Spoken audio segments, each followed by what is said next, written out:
지난 시간에 말씀을 이어가야 합니다. 지난 시간에 가장 핵심적인 내용은 바울 사도가 17절에서 감사로 시작되고 있는데, 내용은 18절에 죄로부터 이제는 해방이 되어져서 의의 종이 되었기 때문이다 라고 하는 거였습니다. 우리 모든 사람들은 주인이 있습니다. 죄가 우리의 주인이 되든지 아니면 하나님의 백성으로서 하나님의 의가 주인이 되든지, 결국 우리는 종의 신분이기는 합니다만, 종이라도 다 똑같은 종이 아니고 죄의 종이냐 아니면 의의 종이냐에 따라서 우리에게는 엄청난 신분의 변화가 있습니다. 그래서 이 신분의 변화를 경험했던 바울 사도가 로마서 교인들을 향해서도 너희들이 이렇게 신분의 변화를 받게 된 것에 대해서 감사한다, 이렇게 말씀하고 있는 거예요. 그러면서 사실 이 종에 관한 부분을 지난 시간에 이렇게 마무리를 좀 줬었습니다. 종이라고 하는 존재는 자기의 의지로는 무엇도 할 수 없는 존재인데, 더더군다나 신분의 변화라고 하는 것은 전적으로 자기 권한에 있지 아니하고 주인의 권한에 있다, 이렇게 말씀을 드렸어요. 종은 자기 스스로 주인을 바꿀 수도 없고 주인의 종으로부터 해방될 수도 없는 겁니다.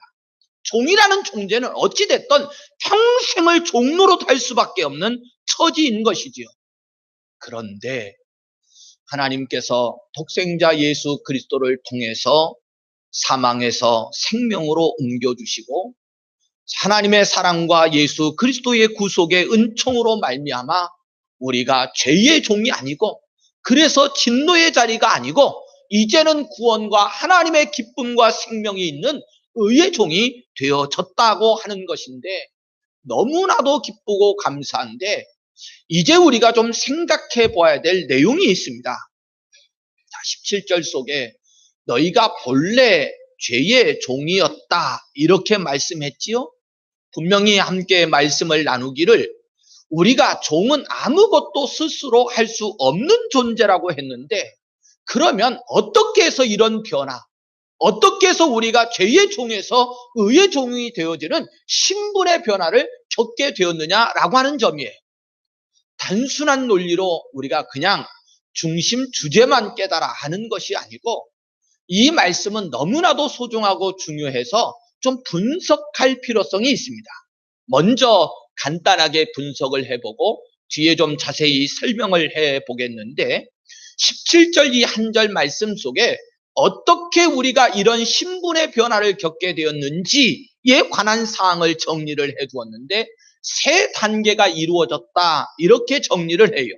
첫 번째 단계는 전하여 준 바 교훈의 본이다, 그래서 복음을 들었다는 것이고, 두 번째 단계는 마음으로, 그래서 들은 말씀을 마음으로 믿었던 단계가 있고, 세 번째 단계는 순종하여, 그래서 변화된 삶이 뒤따라왔다라고 하는 것을 말씀해요.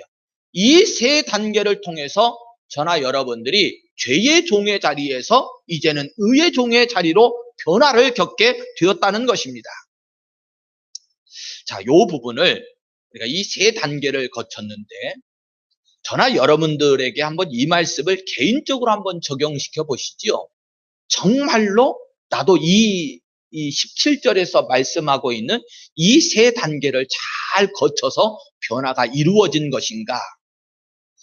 언뜻 이 목사가요, 말씀을 묵상하면서 첫 번째 단계부터 꼬이기를 시작했습니다. 복음이라고 말하는 것은 그냥 단순히 예수 믿으면 구원받는다, 이것 정도가 아니거든요. 복음의 깊이를 그런 정도였으면 성경이 이렇게 창세기부터 요한계시록에 이르기까지 방대하게 해석하고 설명하려 하지 않았을 거예요. 그만큼 이 복음의 단계는 우리에게 깊이가 있는 것이고, 이 복음이 우리에게 진정으로 들려졌어야 되는데 이 단계부터 꼬이는 거예요. 정말로 우리가 복음을 들었던가, 내가 듣고 그리고 마음으로 정말 믿었던가, 그리고 내 삶의 자리는 믿음대로 순종하며 살아가고 있는가, 이것을 생각해 보니까 한 단계 한 단계 한 단계도 어느 것 하나도 제대로 나에게 적용되어지는 것이 없는 거예요. 그래서 좀 깊이 있게 해석을 하고 우리 성도님들과 본질적인 것을 좀 나눠야 되겠구나 하는 생각을 하게 되었습니다. 한번 나아가 보십시다. 첫 번째로 복음을 들어야 한다라고 말씀하고 있어요. 사실 듣기 위해서는 먼저 중요한 것은 전해주는 사람이 있어야 되는 거잖아요. 전해지는 것이 있어야 우리도 들을 것 아닙니까? 그래서 오늘 성경에도 너희에게 전하여 준 바 교훈의 본을 이렇게 말씀해요.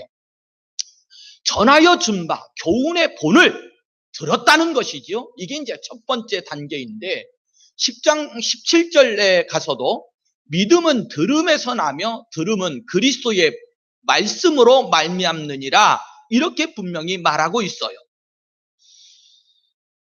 저부터 좀 부끄러운 생각을 가지고 나누는 거니까 성도님들이 좀 이해하시고 여러분들도 열린 마음으로 좀 받으셨으면 좋겠어요. 전하여 주어서 듣게 한다.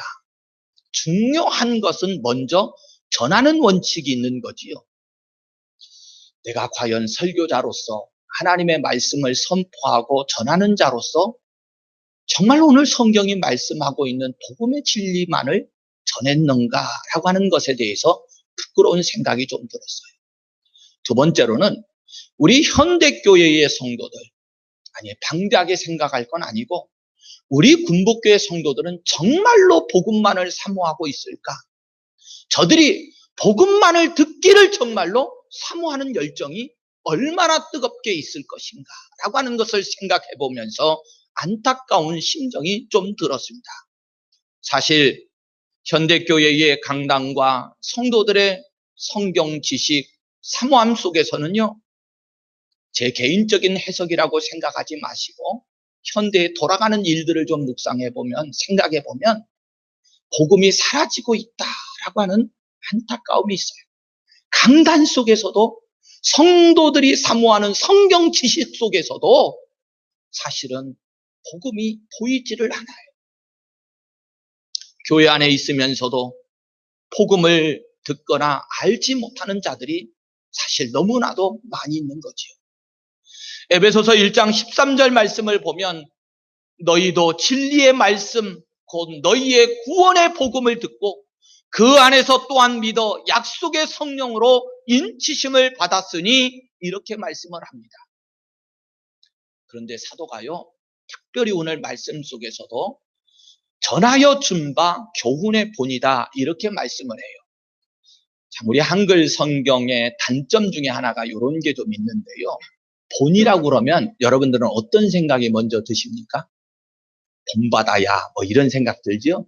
여기서 있는 목사가 말씀을 전하는 자뿐만이 아니라 말씀대로 좀 살아서 여러분들이 목사님을 보면 좀 본받을 만하다 이런 생각이 드시는 거잖아요. 근데 그 단어가 아니에요. 오늘 이 본자는 근본 본자를 씁니다. 참 우리의 한글 성경의 단점인데요. 표준이다, 근본이다, 기초다. 이거를 조금 더 오늘 성경과 맞춰서 말하면 진리다. 이런 뜻을 이 본자가 담고 있습니다. 세월이 지나도 본은 변하지 아니하고 또 변해서도 아니 되는 것을 바울 사도는 이 본자라고 하는 표현을 써서 증거하고 있어요. 복음이 불변의 진리인 거잖아요. 그래서 근본, 변하지 않는 진리, 이것을 본자로 담고 있어요. 그런데 이 본이라고 하는 말씀을 지금 우리에게 가져와서 좀 풀어서 해석을 해보다 보니 이런 안타까운 생각이 드는 겁니다. 아무리 설교를 듣고 아무리 성경을 많이 읽어도 이 근본 본이라고 하는 것을 우리가 만나지 못하면, 내가 이것을 듣지 못하면, 성경 속에서 내가 읽지 못하면 결국 죄로부터 해방이 될 수 없다 이런 뜻이거든요. 죄로부터 해방되어져서 의의 종이 되어지는 첫 번째 단계가 이 이 본이라고 하는 것을 들어야 하는 단계인데 이것부터 방향이 잘못되고 어그러져 있다라고 하는 뜻이 암시되어져 있는 것입니다. 성도 여러분, 바울 사도를 좀 보겠습니다. 어차피 로마서도 바울 사도가 기록했지요. 바울 사도는 사실 그 신학 사상을 좀 깊이 있게 살펴보면 어쨌든 누구보다도 이 복음이라고 하는 이 본, 진리를 지키기 위해서 힘썼던 사람임을 확인해 볼 수 있어요. 고린도후서 2장 17절에 우리는 수많은 사람들처럼, 옛날 성경에 허다한 이런 표현을 썼는데, 수많은 사람들처럼 하나님의 말씀을 혼잡하게 하지 아니하고 곧 순전함으로 하나님께 받은 것 같이 하나님 앞에서와 그리스도 안에서 말하노라, 이렇게 말해요. 혹여 하나님의 말씀, 이 본, 이 진리가 조금이라도 훼손될까봐 바울 사도가 얼마나 노심초사하면서 말씀을 증거했는지 그 마음이 느껴져요. 사실 우리 사람들은요, 화려한 것 좋아합니다. 세상 지식에 밟고 유식해야 합니다. 하여튼 겉으로 보기에 그럴싸한 스펙이 있어야 합니다. 그런데 바울 사도는 아니라는 거예요. 오히려 자기가 가지고 있었던 많은 세상적인 것들을 배설물처럼 여긴다고 말합니다. 그러면서 오늘 성경이 말하지요, 이런 세상적인 것들이 오히려 말씀을 혼잡하게 한다라고 하는 거예요. 성도 여러분, 저도요, 정치에 관심이 있고요, 세상 뭔가 좀 훌륭한 사람들의 인격적인 이야기, 뭐 그런 이야기들 저도 관심이 있습니다. 얼마든지 이 강단에서 제가 아무리 실력이 없어도 한 번 못 웃게 하겠습니까? 그런데요, 그것이 두려워요. 무엇 때문에 두려우냐? 혹여 그것이 나에게 인기가 되고, 혹여 더 나아가서 복음에 질린 이 본, 하나님의 말씀을 혼잡하게 할까 두려운 겁니다. 갈라디아서 1장 7절에서 8절에 다른 복음은 없다니 다만 어떤 사람들이 너희를 교란하여 그리스도의 복음을 변하게 하려 하여 함이라. 그러나 우리나 혹은 하늘로부터 온 천사라도 우리가 너희에게 전한 복음 외에 다른 복음을 전하면 저주를 받을지어다, 그래. 우리는 이 다른 복음이라고 하는 것에만 초점을 맞추는데요, 원래 이 다른 복음이 되어지는 것은 무엇부터 시작하는 거냐면 우리의 정신과 마음을 혼란스럽게 하는 것부터 시작이 되어지는 겁니다. 본입니다. 그런데 현대교회 내에는 이 복음의 본을 보수하려는 자가, 지켜나가려고 하는 자가 얼마나 있는지 묻지 않을 수가 없어요. 자꾸 목사 얘기처럼 들려져서 이제는 여러분들과도 좀 나눠야 될 것 같습니다. 성도님들은 좀 어떠십니까? 여러분들은 여러분들의 삶의 자리의 방향 속에서 신앙생활이라고 하는 이 본, 이 본질적인 것, 복음을 따라가는 일을 얼마나 최선을 다하시고, 혹여 나의 신앙의 삶에 복음의 본을 지켜나가는 일에 방해거리가 되는 것들이 있으면 제거하려고 하는 노력을 얼마나 하고 계시냐, 그런 말이에요. 저만 전하는 자인 줄 아십니까? 아니요. 여러분들도요, 최소한 가정 속에서 내 자녀들에게 복음을 전하는 자들입니다. 여러분, 우리는 늘상 입버릇처럼 신앙의 유산을 말합니다. 그런데 신앙이 제대로 서 있어야 제대로 된 신앙을 유산으로 물려줄 것 아니에요. 내 속에 복음의 가치가 제대로 세워져 있어야 내 자녀들에게 복음의 참맛, 그 신앙의 믿음의 유산을 바르게 전해줄 것 아니에요? 그런데 복음 앞에, 십자가 앞에 서는 것은 내 자녀들에게 전하지 않습니다. 오히려 세상에 화려한 스펙을 전하고 명문 대학을 나와야 되고 잘나야 되고 출세해야 되고, 그래서 성경의 본 복음의 가르침보다는 세상의 가르침을 따르라고 은연중에 우리가 행하고 자녀들에게 말하고 있지는 않습니까? 그러면서 무슨 복음이, 믿음이 참된 신앙의 믿음의 유산으로 이어져 간다고 말할 수 있겠어요? 제가 앞서서 죄송하다는 말씀을 드렸지만 맞아요. 전하는 저부터 잘못됐으니, 여러분들이 제대로 복음을 듣지를 못했으니 듣지도 못한 자가 어떻게 믿을 것이고, 듣지 못한 자들이 어떻게 참 복음을 믿음의 유산으로 물려줄 수 있겠어요? 안타까운 심정이 들어가는 게 맞습니다. 성도 여러분, 이제는 우리가 정말로 사모해야 되지 않겠습니까? 복음부터 좀 듣고 복음부터 좀 알고 복음에 좀 우리가 바로 지식적으로도 갖춰야 되는데, 우리 사람은요, 신앙생활 속에서도 지정의라고 하는, 이 17절에 담겨져 있던 지정의라고 하는 이 세 가지 단계가 바르게 돼야 되는데, 첫 번째 단계가 이 지적인 단계이거든요. 이 지적인 단계부터 우리가 정말로 내가 복음을 제대로 알고 있는지 점검해 보셔야 돼요. 두 번째 단계가 복음의 본을 들었을 때 17절에 마음으로 그랬습니다.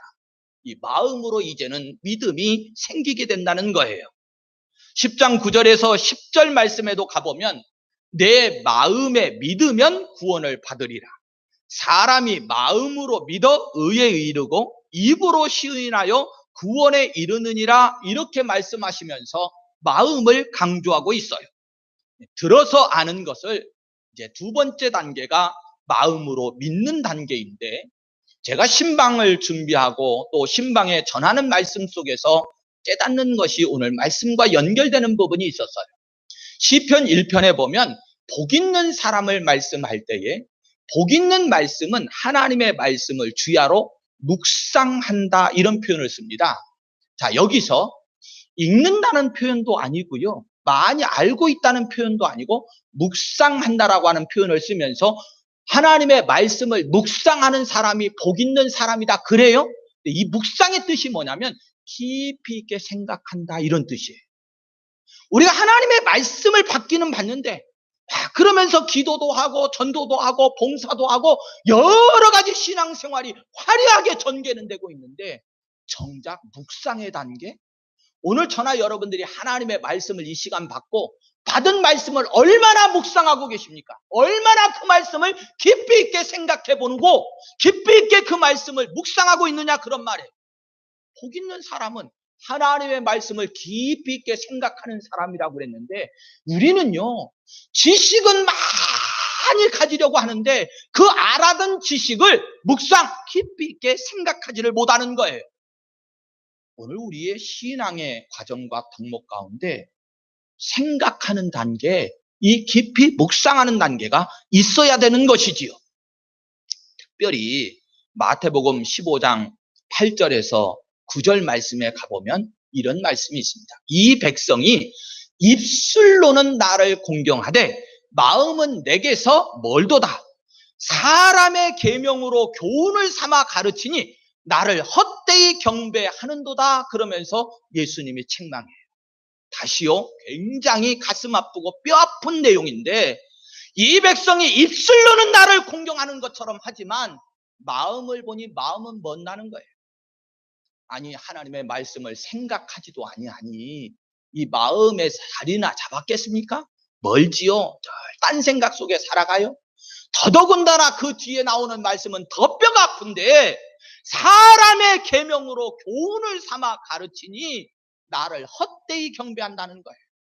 이 강단에서 전해지는 말씀들이 사람의 교훈으로 가르치고 있으니 주의 백성들이 와서 예배하는 것도 헛되이 될 수밖에 없다라고 말씀하고 있는 거지요. 남의 이야기입니까? 교훈의 본이 무엇으로 바뀌고 있는 겁니까? 사람의 계명으로 교훈을 삼아 바뀌고 있는 거예요.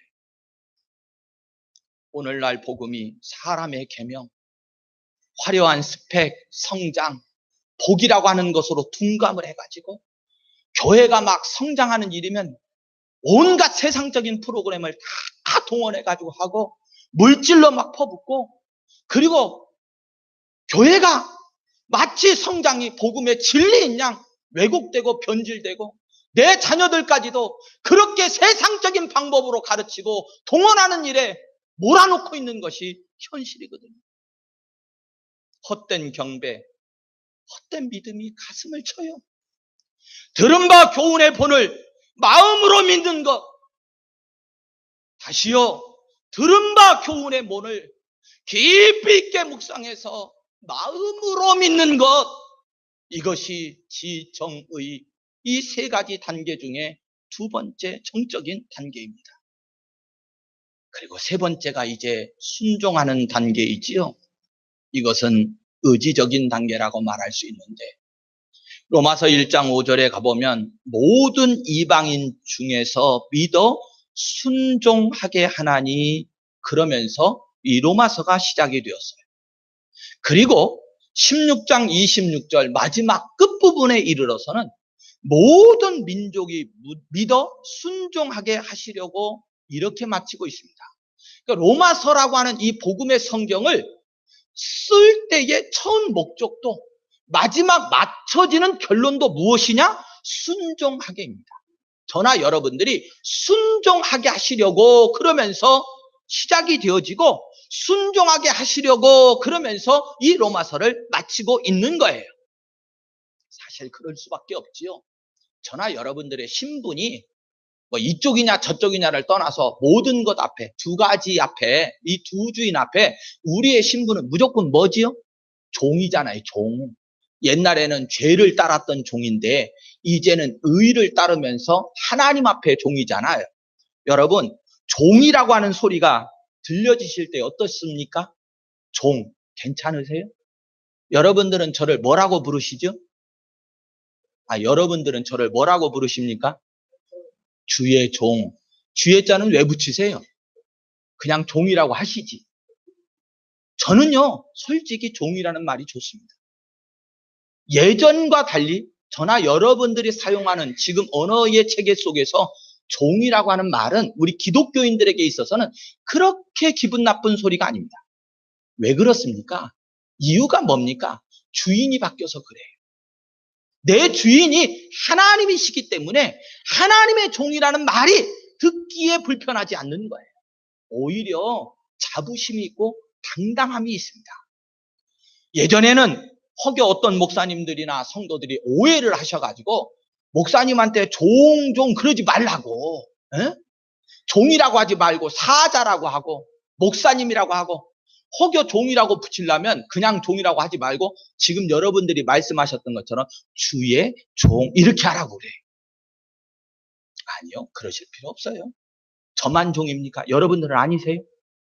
여러분들은 아니세요? 다 하나님 앞에 종이잖아요. 어차피 종입니다. 그런데 이 종이라고 하는 사람은 본질상 어떤 존재이냐? 순종하는 존재입니다. 주인이 말할 때 순종하는 존재인데, 이것을 보아서 오늘 성경으로 교훈을 삼아보면 나의 주인이 누구냐? 내 신분이 무엇이냐를 확인해 볼 수 있는 거예요. 내가 죄의 자리에 순종을 하면 나는 죄인입니다. 응? 종인데 죄의 자리에, 진노의 자리에 놓여 있는 종인 거예요. 그런데 하나님의 말씀, 복음의 진리에 내가 순종합니까? 그러면 내가 하나님의 종인 거예요. 굉장히 중요한 원칙을 말씀하고 있어요. 그런데 이것이 지적인 면에서 교훈의 본을 삼았다면, 마음으로 믿는 단계에서 정서적인 면을 삼고 이제는 순종하여 의지적인 면을 삼는데, 이 모든 것들이 사실은 조화를 이루어서 균형을 잡아야 되는 것이지요. 자, 이 부분을 조금 설명이 필요해서 설명을 좀 해보겠습니다. 사람의 특성에 따라서 이 균형 감각이 좀 떨어지는 특성이 좀 있는 분들이 있는데, 예를 들면 이렇습니다. 성경 지식은 참 풍성한 것 같은데 차가운 사람들이 있어요. 그렇잖아요. 머리로는 많이 알아요. 또 어떤 사람들은요, 감성적인 면이 뛰어나가지고 아멘 아멘, 때로는 막 울고 웃고 하여튼 혼자 은혜는 다 받은 것 같아.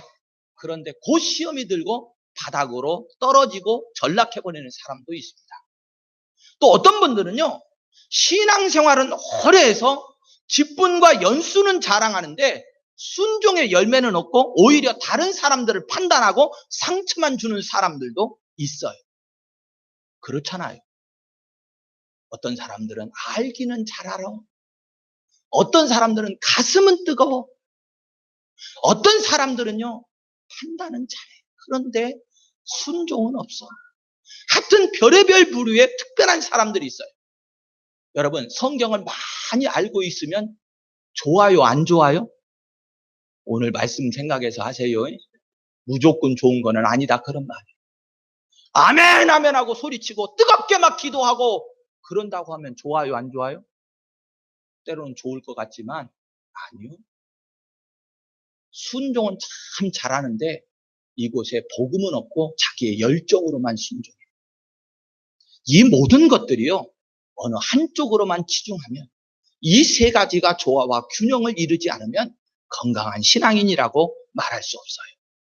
에스겔서 33장 32절 33절에 오늘 이 말씀을 좀 균형 잡을 수 있게 해주는 글이 기록이 되어져 있는데, 그들은 내가, 이제 너를 가리키는 겁니다. 그들은 내가 고운 음성으로 사랑의 노래를 하며 음악을 잘하는 자 같이 여겼나니, 너희입니다. 너의 말을 듣고도 행하지 아니하거니와 그 말이 응하리니 응할 때에는 그들이 한 선지자가 자기 가운데에 있었음을 알리라, 이런 말씀을 주셔요.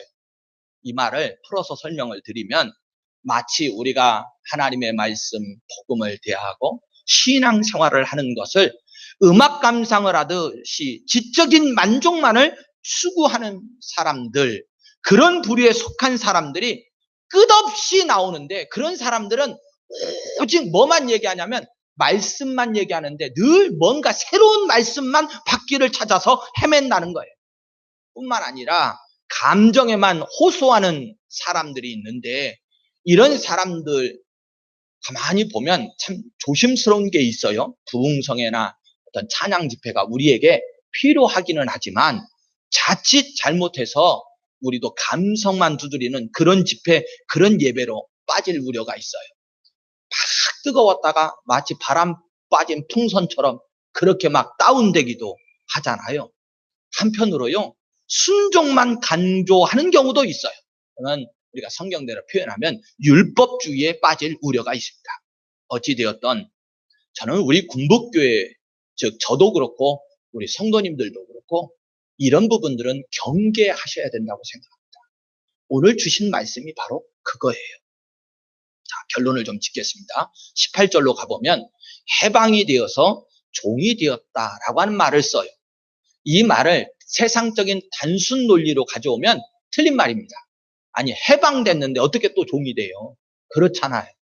해방되었다, 종이 되었다. 역설적인 표현인데, 바울 사도는 갈라디아서 5장 1절에 그리스도께서 우리를 자유롭게 하려고 자유를 주셨으니 그러므로 굳건하게 서서 다시는 종의 멍에를 매지 말아라, 이렇게 말씀해요. 종에게서 해방됐다, 이런 뜻이죠. 그런데 바로 조금 뒤에 가면 5장 13절에 가서는 형제들아, 너희가 자유를 위하여 부르심을 입었으나 그러나 그 자유로 육체의 기회를 삼지 말고 오직 사랑으로 서로 종노릇하라, 그러면서 종노릇하라고 말씀해요. 아니, 앞에서는 종노릇하지 말라고 그러고 뒤에 와서는 종노릇하라고 그러잖아요. 뭐가 다른 거예요? 주인이 다른 거예요. 주인이 다른 거예요. 하나님께서 우리에게 요구하시는 믿음은 전 인격적인 믿음입니다. 즉 지, 정, 의가 바르고 건강하게 이루어지는 그런 믿음을 하나님께서 요구하시는 거예요. 이것이 감사하리로다. 너희가 본래 죄의 종이더니 너희에게 전하여 준 바 교훈의 본을 마음으로 순종하여 죄로부터 해방되어 의에게 종이 되었느니라 하는 지정의적인 신앙생활입니다. 우리가 잘 점검했습니다. 성도 여러분, 어느 한 것에 치우친 것을 자랑 삼지 말고 오늘 저나 여러분들이 균형 잡힌 조화로운 신앙으로 하나님 앞에 서서 하나님을 온전히 기쁘시게 하는 성도들이 되시기를 예수님의 이름으로 축원합니다. 아멘.